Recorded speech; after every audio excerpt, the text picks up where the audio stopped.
Thanks, everybody. We appreciate you joining us for this session.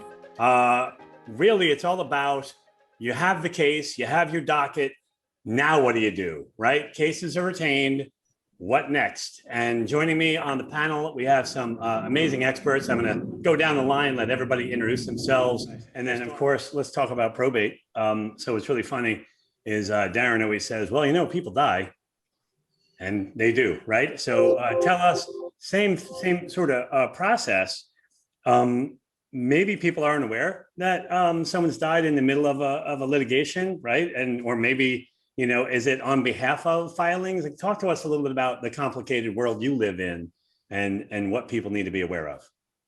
Absolutely. And because probate is state specific and often county specific within each state, there's no one answer to this, but there are some really important lessons. And that is most of the mass tort industry would wait until the money was on the table before they even thought of probate.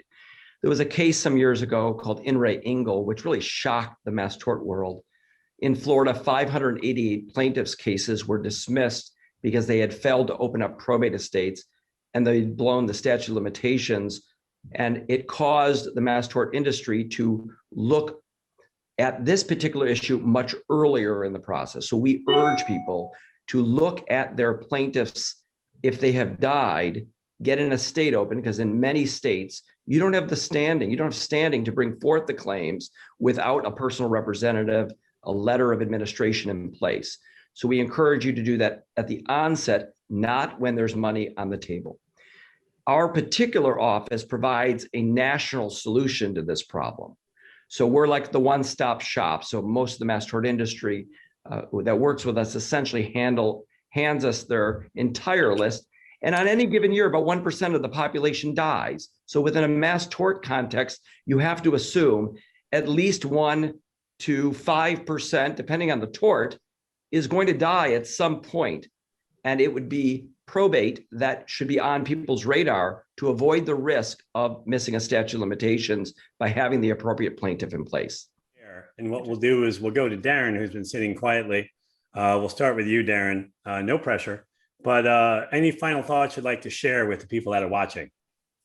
Yeah, I think everyone who is listening understands that death is always going to be a part of their cases. And with death means that you have two choices as a mass tort plaintiff's counsel. One is ignore it and then suffer potential consequences from ignoring it. And the other is to lean into it and take it on. We also know that nationally, there are many, many counties, many states, and probate related issues vary state by state, county by county. And it used to be, the old model was that you'd find a probate practitioner in each place all over the country. That's really a burden that is old-fashioned, outdated-minded, the idea that you're going to locate probate practitioners all over the country. So our probate model has solved that problem. And if you have worked with the Probate Pro, and I know many of the people that are listening have, you'll understand that we're that one-stop solution to be able to solve this probate-related issue for deceased estates, brain injured, as well as minors, as well as supplemental needs trusts, and all the related things that go with this probate-related payment complication issue. Reach out to us. We'd love to explore and continue the conversation about a one-stop probate-related solution for your mass tort files. Okay, makes sense. David? Yes, amen. All right, so everyone, thanks for watching this panel, joining us on the panel. We're now going to open it up for questions from the audience. So we welcome any questions, and we're here to answer those.